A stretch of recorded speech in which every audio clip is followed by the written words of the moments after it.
I was really impressed with Jackson Powers in his 20 plays. His energy, effort, and physicality were outstanding.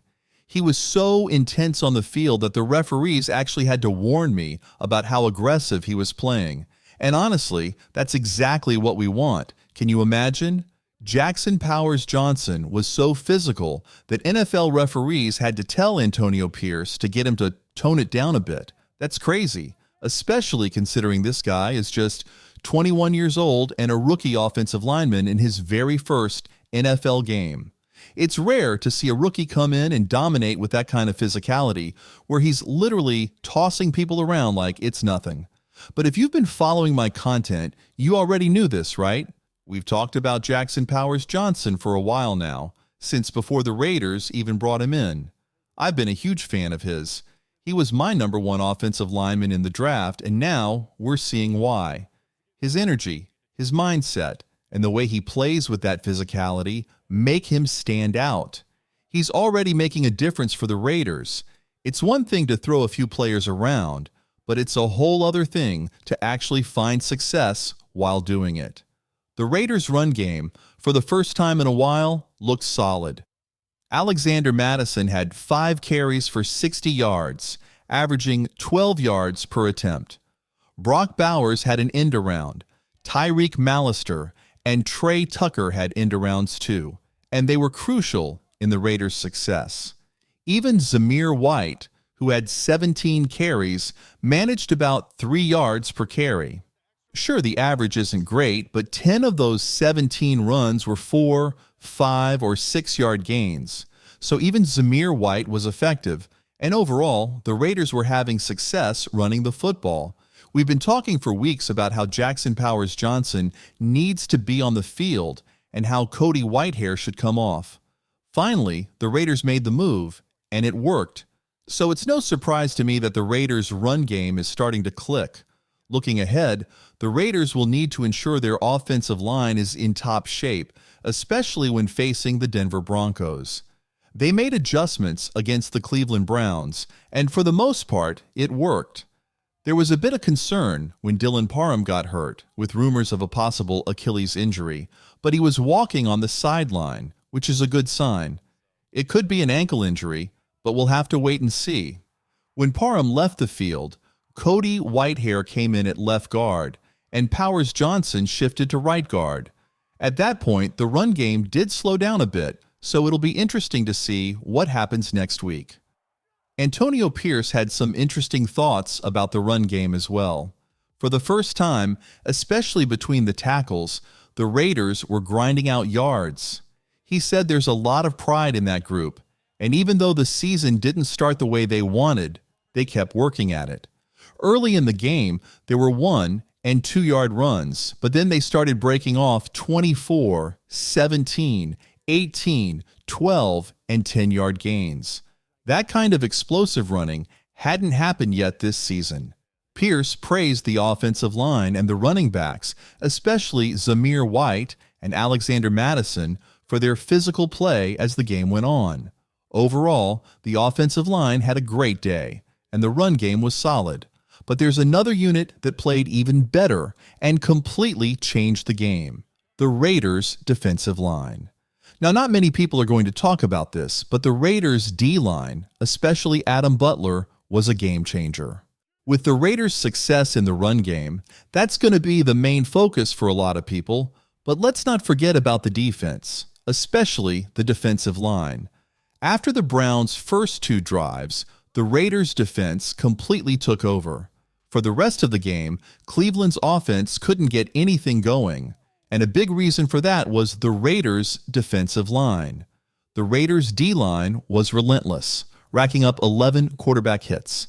That means 11 times the Browns quarterback got hammered by the Raiders defenders. Christian Wilkins and Charles Snowden each had 3 QB hits, and even Tyreek Wilson added a couple. The Raiders' defensive line dominated, though it probably won't get the attention it deserves. We'll dive into the film later, but early on, it's clear the D-line made a massive impact. Just Robinson and Christian Wilkins split a sack, and Snowden got another late in the game, which sealed the win for the Raiders. Isaiah Palalo also made a huge play, coming off the edge to blow up a play. We'll talk more about him soon, but overall, the defensive line caused havoc, and they did it without their best player, Max Crosby, and without Malcolm, who's also a key defensive star, but out for the season. Even missing two of their top defensive ends, the Raiders still got pressure on the Browns and found success. The defense as a whole was dominant, which may not be how we envisioned things at the start of the season. We expected Max, Wilkins, and Malcolm to lead the charge, but with two of those guys out, Christian Wilkins and Adam Butler really stepped up. Adam Butler in particular has been a beast this year. He doesn't get the recognition he deserves, but he's been a superstar on the field. Butler is the kind of player who knows how to rush the passer and beat the guy in front of him. Before the game, he even sent a message to the team. From the moment the ball snaps, I'm coming off the line and smacking the guy in front of me in the face. This is a grown man's game, and if you don't hit first, you're going to get hit. That's the attitude Adam Butler brings every game, and it shows. He's probably the most underrated player on the entire roster. He's not making millions like some of the other big-name guys, but his impact on the field is undeniable. Butler consistently makes plays, and yet he flies under the radar. We'll definitely be breaking down his performance on film because he made a ton of game-changing plays against the Browns. Another player who had a big day was Jacorian Bennett. After the game, he was spotted wearing a Marcus Epps jersey as a tribute. As you may know, Marcus Epps tore his ACL, and he was a respected leader in the Raiders' secondary. Bennett showing love for Epps was a great sign of the unity in this team. Even Jack Jones joined in by wearing a shirt honoring Epps. The Raiders' secondary has come a long way. When Patrick Graham first got here, he mentioned how the defensive backs were more like a collection of individuals rather than a cohesive unit. Now, though, it's clear that they've grown into a tight group that respects and supports each other. Jacorian Bennett, in particular, has been a standout.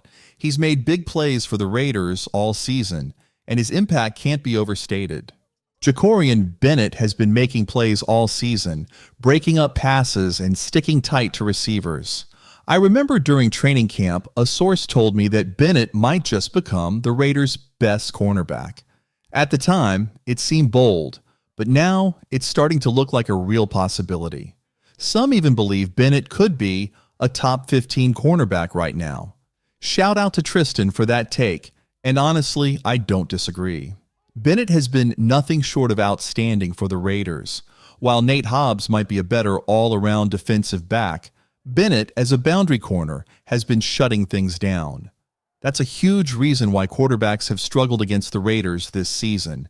Besides Andy Dalton, the Raiders have faced Pro Bowl-level quarterbacks like Lamar Jackson and Justin Herbert, and largely shut them down. That's thanks, in no small part, to the secondary. Trayvon Moehrig also shared his thoughts on how the team stays focused, even when they lose key players.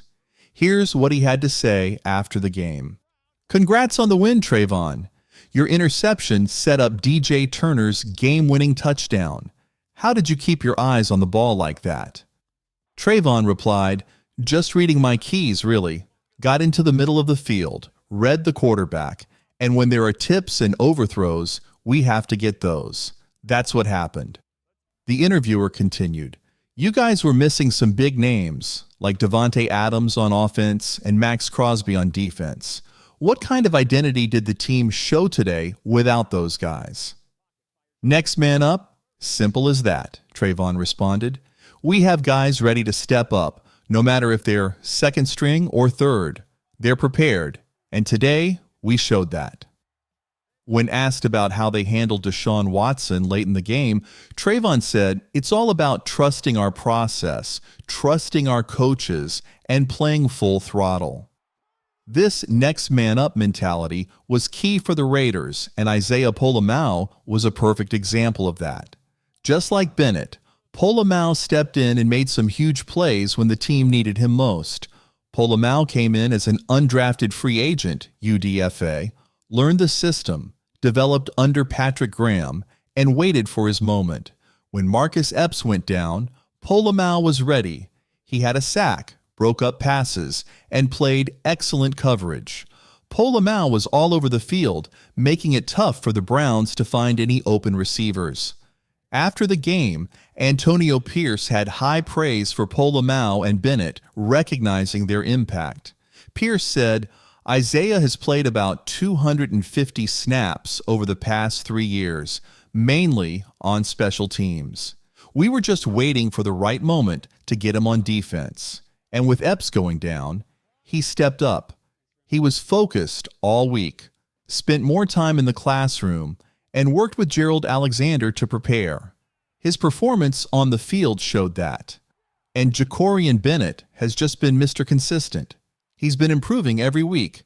He had a tough moment tonight, but on third down, he made a huge play for us."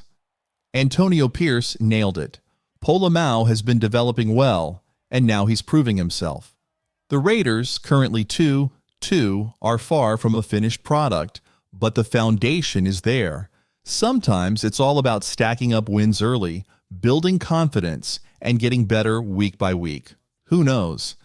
By week 5, week 8, or week 12, this team could be in a great position, with more wins than losses and a real chance to make a playoff run. The schedule ahead isn't too difficult either, with some winnable games on the horizon. We'll see how things play out, but this Raiders team has potential. If you enjoyed this breakdown, make sure to subscribe, and I'll catch you next time.